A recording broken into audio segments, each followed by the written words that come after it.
غطي هذا ايش هذا؟ شايف قديش نازل ميه ناس يتصور يا ترى. هلا مع الفاضي بس.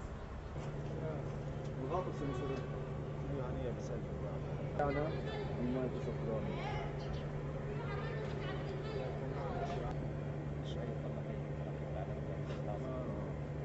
ما ضل شواف. شايف؟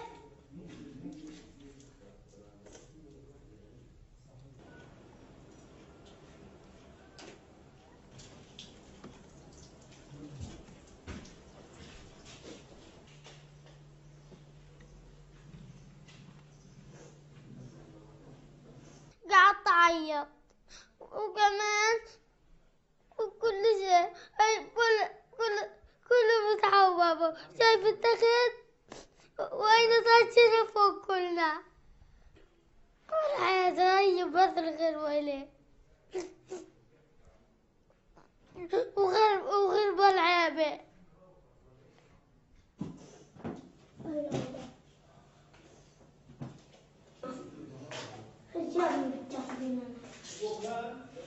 هيا تعال صور هنا مع المطر.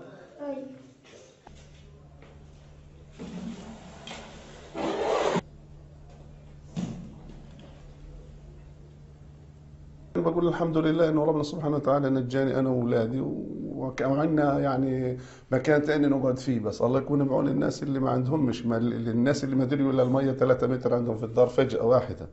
كان هناك سوء تعامل مع الازمه. شوف هذا منظر، شوف البيوت هذه نزلت الميه عنها 1.5 متر، هذاك شامل الأدوية الزراعية كلها راحت في المية. إيه؟ كل الدواء تبعنا راح في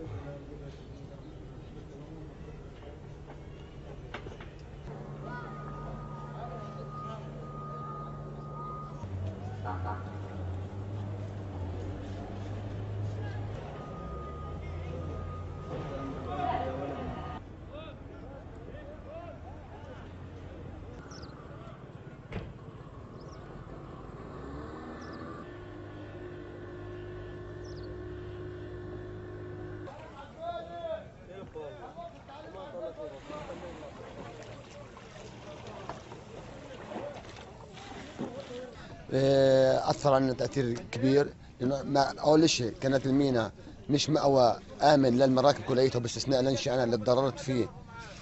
عندي طبعا أنا عامل مشروع كشافات، عندي حوالي أكثر من 10 12 كشاف أكثر من 10 12 كشاف مكسرات. طبعا أنا واحد من ضمن الصيادين اللي تبهدل، يعني في عندنا حسكات اتكسرت، في عندنا كثير مراكب، عدد من المراكب كثير اتبهدلت في حكاية المنخفض هذا. ليش؟ لدرجه انه انتم عارفين المنخفض كان منخفض قوي ومش قادرين نصل لمراكبنا في قلب الحوض اللي هو حوض، مش قادرين نصل له.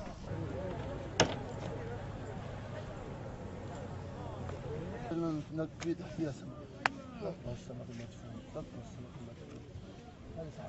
لا تزيد معي 4 ربط، انا بعطيك فرق. انك انت ولا خذ الكار.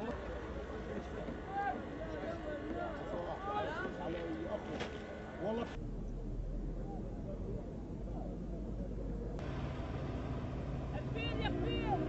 بالنسبة للبحر كان هناك بعض الأضرار في ميناء غزة نتيجة لهذا المنخفض، وكان قوي جدا، فتم تلاطم بعض المراكب في بعضها البعض، وكان هناك أضرار ما يقارب من 100,000 دولار، تكسير كشافات، تكسير حسكات، في حسكات فقدت بالكامل، يعني فلتت حبالها وطلعت من باب الميناء ولم يعثر عليها حتى الآن. طبعا هذه بتسبب مشكلة كبيرة للصيادين نفسهم اللي اتضررت مراكبهم.